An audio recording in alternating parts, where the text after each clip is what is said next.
房貸一族拼買房 ，AI 時代你買的蛋白區會套牢嗎？先說結論蛋白區還是可以買，但是買之前你要考慮的非常清楚，不能只因為它便宜你就給它買下去。嗨，我是買房阿元，訂閱買房阿元，我先祝你老了有房也有錢。我們上一支影片聊了房貸一族超級多，如果你還沒看過的話可以看一下。那今天我來跟你討論 AI 時代怎麼買房。這次來聊一個新聞標題我念一下。AI 時代買房不如買股，他預言未來30年房市必輸，網認同蛋白時區都要淡掉啦。那內容是這樣，一位網友大膽預言，從 AI 元年爆發後的未來30年，房市的漲幅會遠輸股市，財富將高度集中於少數人手中，呼籲資產應盡早移往股市跟蛋黃區。你看，然後他認為現在的蛋白區多是打工人在買，但是 AI 普及以後，未來新一代的打工人會遇到的是薪資通縮，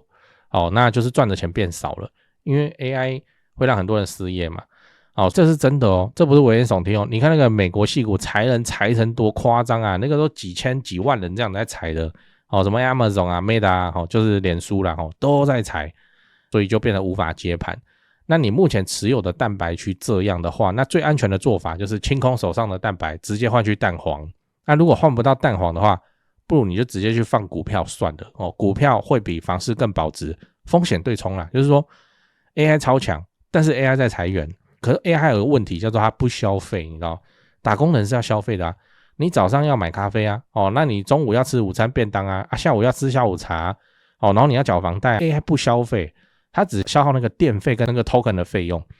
所以就會變成什麼？就是 AI 的公司股價超級之高，可是名声凋敝，錢就是被大公司這樣子賺走了。那听起來有沒有道理？非常有道理，對不對？那你怎麼看？我前面講是在轉述網友的預言不是說到時候有一個切片那個剪說我認為怎樣怎樣，不是這樣我只是在解釋他是怎麼看待這件事情的那你怎麼看？你會選擇這樣的操作嗎？歡迎底下留言跟我討論你的留言我是都會看。所以你要知道 AI 產業的紅利不會覆蓋全台那我先分享我的看法。我個人認為他的說法蠻有道理的，因為現在的資金盤的確很大一部分都在蛋黃區這裡集中。就像如果你從股市賺到錢，你要存到房市裡，你的第一順位選擇絕對是蛋黃區，你不會說不然我去買那個納瑪夏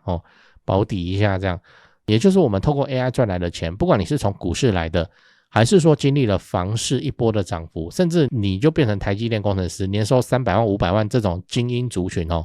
你資產的優先順位當然是什麼？當然是先蛋黃再蛋白呀。意思是什麼？意思就是這個錢並不會雨露均沾，全台房市一起都漲這樣。然後我們這時候又遇到一個狀況，房市跟薪資目前正在走向 K 型分化K 型分化。你可以參考我前面那一支影片 K 型分化來了，買錯後悔一生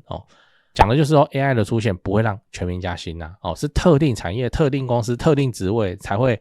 有很高的薪水啦。你看現在股票就知道啦，做觀光的股票做傳產機械的股票是不是都趴在地上？做海運的長榮也都還趴在地上就台積電、半導體、記憶體他們那一圈人獨強，對啊，就是只有這一圈人他的購買力才會真的變很強很強。那另一群沒跟上的人，做餐飲的多可憐面對的是什麼？電費漲、雞蛋漲、外食漲、通膨什麼都漲，薪水沒漲，甚至有被裁員的風險。所以大家的購買力整體是下降，只有拔尖的一群人會賺超多的錢。所以網友講的說這些人無法接盤你手上的蛋白區有沒有可能發生？邏輯上來判斷叫有可能發生，但是我們可以有另一種思考。就是叫做他要跟你租一輩子的房子啊，所以你也不用擔心未來蛋白區脫手有什麼超困難、超巨大的問題。我是覺得還好啦，就是那你就放生出租嘛，總會有人要租房子的啊。反正房市待有租客租，一代新租趕舊租嘛，就是這樣。租客是換不完的。那最後你要知道，現在不要亂買蛋白區這個又跟流派有關了因為我個人的流派是長期資產流我們看的時間都是5年10年才叫一個單位，所以你在看蛋白區的時候要更謹慎一點。以現在 AI 發展的速度來看，有可能5年後10年後最瘋狂的爆發期已經過了都是這樣還是會繼續成長，但是最瘋狂的爆發期已經過，這東西我額外講一下說，我個人很同意那個科技浪這個 Podcast 頻道哈利的看法，就是說像上一次網際網路泡沫也一樣剛開始初期是哪些公司股票在大漲？基礎建設的、拉電纜的為什麼啊？就基礎建設啊好，那過幾年以後，基礎建設能做的都做完了以後，是哪些公司瘋狂的爆發？應用層，應用層。好，台灣台積電是應用層的公司還是基礎建設公司？基礎建設嘛，對啊，所以之後會不會還那麼強即使會強，也不會像這2年那麼瘋狂了。台灣今年的經濟成長率高達 7.1%， 去年2025年快到 8% 了，這都很誇張不是說快到，因為這個坊間有很多版本反正就是我還拉過 5% 什麼東西這麼誇張的數字。那也因為這樣，我們現在看蛋白區還是要回到最基本的2件事情。第一個，重大建設有沒有真的要蓋？不是規劃不是謠言不是建商的宣傳文案，是廠房真的給它蓋下去，然後蓋完以後工程師真的進去上班。第二個，是否帶來大量的人口移入？我個人認為這個比第一點更重要就算大公司入駐，有可能對地方的房市影響還是小的像這個新聞 Google 加碼270億在台擴建資料中心， Google 又要蓋資料中心那你知道它第一個資料中心蓋在哪裡嗎？彰濱工業區，彰化那裡。那你聽到哇靠，彰化彰濱工業區窮鄉僻壤居然要迎來一個國際大廠衝進去買房子，發生什麼事？發生的時候，結果那個資料中心沒有幾個人在上班，你知道，他就放資料，就顧機器，就這樣，它不是生產線啊，對啊，那你覺得那裡的房價會怎麼樣？這個資料中心的入駐對於當地政府的稅收當然有幫助，但它就是一個，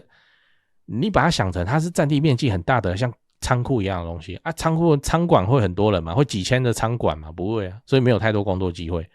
那就構不成影響當地房市的條件。那只有當這2個條件都成立的時候，你選的蛋白區才會真正的具有所謂的支撐性未來你要脫手才不用擔心沒人接，那你也不用擔心你就必須要割肉便宜賣之類的。我當然知道有朋友會說那我就自住就好 OK， 那是你的選擇，但不要忘了人生很長未來會發生什麼事情你不知道，我也不知道可能結婚要小孩，要換工作要照顧長輩，到那個時候你的房子好不好脫手都是很大的問題，所以謹慎謹慎再謹慎啊。Elon Musk 他是没有講說蛋黃區的房地產無敵這件事情，他講的是宇宙中的物理規律不可違背空間跟質量。那我們延伸的解釋，我有一集 podcast 的就是在闡述這個東西，延伸的解釋就是說蛋黃區啊，而且是有景觀的蛋黄區的房子會非常厲害啊，不是 AI 會造就一波新富階級嘛，而且他們富有的程度會比過去的朝代都還要強。好，請問他們買房子那種還在租房子也沒有不行就是說台積電300-500萬收入的，你把他叫出來，有誰現在還在做？一定找得到，但是絕大部分能買就買了嘛。為什麼他不買？他老婆也要叫他買啊，小朋友要學區啊好，那他會買來蛋黃區有景觀，蛋黃區是一回事那蛋黃區的有景觀又是一種產品為什麼？那你就不會被擋。好，那按照 Elon Musk 說的空間跟質量，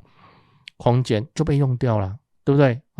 以我們高雄這邊來講好了，高雄美術館景觀第一排就被蓋掉了，被蓋完了，你蓋在它後面的房子，你還要有這個景觀，你只能怎樣？只能蓋得比它還高，比它還高受限於法律它土地使用分析就是這樣，它的容積用就是這樣所以蛋黃區高雄美術館 OK， 蛋黃美術館的景觀第一排戰鬥力完全不一樣，所以我們就是瞄準這種房子來置產都沒有問題這不是好不好脫手的這是你能不能，就是你創高價能創到什麼程度的問題。講完了，我們整理一下，今天我們針對 AI 時代的買房邏輯跟策略然後針對未來30年的房市將輸給股市的這個說法，我們進行了討論。我先幫你分析了資金流動的趨勢嘛。AI 時代紅利確實會導致房市的資金集中到蛋黃那也會讓蛋白區未來的風險變高。但是蛋白區未必會完全失去其價值，因為還有租屋需求支撐。比方說橋頭科學園區橋頭那邊那邊就有橋科嘛橋科就是確定會做嘛，就確定會有人上。現在以高雄的地位來看，那邊叫蛋白只要確定會有工作人口移入，會有消費在那邊發生的話哦，那你不管是租還是售都是有支撐的啦，只是說脫手的難度可能会增加哦，需要賣得更久哦，或租得更久，就這樣。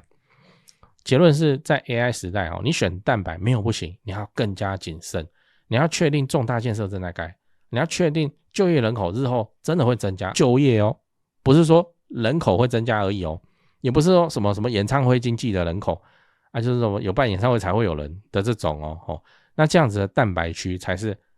穩健的選擇。最後我想問你，你現在置產你會考慮買在蛋白區嗎？會，我相信台灣經濟會繼續好下去。B 不會，我怕未來沒人接手。C 不一定，我只買租客夠多的地方。在講八卦之前來點乾貨，很多朋友會問我說，阿元你房地產做這麼久有沒有口袋名單啊？這不就來了嗎？掃一下這個 QR code， 我有的牌都在這裡了。進去先點影片看我介紹，讓你心裡有個底哦，然後就可以直接加他們的 LINE 了。買賣房子，台北找銷店，高雄找林店，美術之星，這兩位都是我的大前輩，我有問題也是直接問他們，你就直接敲就對了。如果你雙北要裝潢漢意室內裝修嘛，很多觀眾朋友合作以後都覺得很滿意。那如果遇到了法律上的問題，有頂尖律師可以幫助你。好啦，我有的資源都給你了，你有需要你就大方用，不用客氣。最後我要請你支持我，加入我的頻道會員，每個月250塊錢，直接抄我做好的重大建設功課。高雄置產哦，老會員都跟超過1年了，沒料的話大家早就跑了。最後也不要忘了幫我按下訂閱按鈕。YouTube 的後台跟我說有 74% 的觀眾還沒訂閱，這樣都能超過5萬人支持。如果你還沒訂閱，麻煩先按一下買房阿元 logo 旁邊那個可愛的按鈕，對，點下去就對了。這樣我離10萬訂閱又更近一點，拍片的動力也會暴增。按好了嗎？感謝你這麼挺我，祝你老了有房又有錢。講故事講故事，這是一個我聽來的故事，如有雷同那就雷同。這是我們要講的故事，是龍龍的故事龍龍最近有點煩惱因為他之前 all in 台積電，所以賺太多了，現在口袋就 money 這樣。然後最近看到台股4萬點，會怕，不然想說落袋為安好了放在房子裡典型的落袋為安效應。開始看，好一開始先看台北，因為工作跟生活都在這裡，結果一看才知道說，哇，即使他覺得他自己賺很多，這些錢在台北市只能買一個老公寓，還髒舊舊的還要爬樓梯，屋況也沒有很好。那剛好他的一個朋友最近在桃園要辦那個入厝趴，就是新房子裝潢好了以後會邀請親朋好友一起來那邊開個 party， 也沒幹嘛，就是叫一叫外賣，然後整個冰箱都是啤酒，然後打開來這樣，然後大家在那邊嗨唱歌這樣。那他想說不然去打聽看看好了，然後才發現說桃園的房子怎麼那麼便宜，同樣的頭期款在桃園可以買到新燦燦的電梯3房。最讓他心動的是，從客廳窗戶看出去是一個大公園，平常沒事還去公園走走他還可以去遛狗。那如果是台北的話，哇，公園第一排就不用講了那即使是退而求其次，那你窗戶看出去也是各種醜陋的違建而已。所以晚上回到台北以後，他就在床上一直想說，那台北老公寓跟桃園新房子怎麼算都好像是桃園比較理想啊。但是他就覺得不太踏實啦，猶豫了幾天以後，他就把這個困擾講給他朋友聽。他朋友就跟他說，龍龍你想想看你現在會猶豫對不對？那以後買你房子的人他會不會猶豫？也會啊。那到時候房子變得更老，那你覺得會不會變得不好賣？這句話就瞬間點醒了他。龍龍的腦子裡馬上浮出一大堆新聞標題，什麼桃園新案大量拋售，房價崩跌，安諾。他馬上就覺得桃園房子不錯是不錯啦但是就是怕怕的，所以最後還是決定去買台北的老公寓。雖然小了點，雖然舊了點，但至少不會賣不掉。老實說，簽完約回到家以後，他也沒有特別的開心，也沒有覺得自己買到什麼很厲害的房子，就是一間不滿意可接受的老公寓而已。然後他心裡也覺得很奇怪，明明桃園那間比較漂亮，明明公園真的很吸引人，可是他就在台北市有一間老公寓，這件事情讓他安心非常的多。所以他想買的不只是一間讓自己看起來比較風光的房子，而是一個把錢確確實實穩穩健健存下來的地方。股票讓他有賺到錢但是房子才能幫他守住錢。所以台北老公寓派雖然不氣派也沒有漂亮的大公園，但是他很確定說有一天需要錢的時候，這間房子拋出去很快就會有人願意出高價接手，就跟現在的他一樣。